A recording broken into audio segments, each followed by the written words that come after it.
ఓం సాయిరామ్. శ్రీరామనవమి సందర్భంగా మనం 2-3 రోజులు సాయి సత్కథలో చెప్పుకోలేకపోయాం.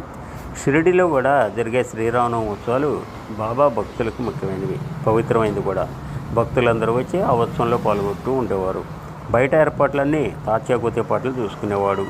ఇంటి లోపల చేయవలసిన పనులన్నీ రాధాకృష్ణ ఆయి చూస్తూ ఉండేది. ఉత్సవ దినాల్లో ఆమె నివాసం భక్తులతో నిండిపోయి ఉండేది. ఆమె వారికి కావలసిన ఏర్పాట్లన్నీ కూడా చూసుకోవటమే కాక ఉత్సవానికి కావాల్సిన సరంజామా అంతా సిద్ధపరుస్తూ ఉండేది. అంతేకాదు, స్వయంగా ఆమె మసీదును శుభ్రపరిచి గోడలకు సున్న వేస్తూ ఉండేది. మసీదు గోడలు బాబా వెలిగించే దుర్మూలంగా మసిపెట్టి ఉండేవి. మండుతున్న దునితో సహా మసీదును వస్తువులన్నింటిని కూడా తీసి బయటపెట్టి మసీదు గోడలకు చక్కగా కడిగి వెళ్ళవేస్తూ ఉండేది.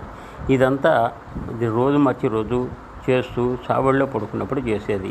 ఈ పని శ్రీరామనవమికి ఒకరోజు ముందుగానే పూర్తయ్యేవి. పేదలకు అన్నదానం చేసేవాళ్ళు.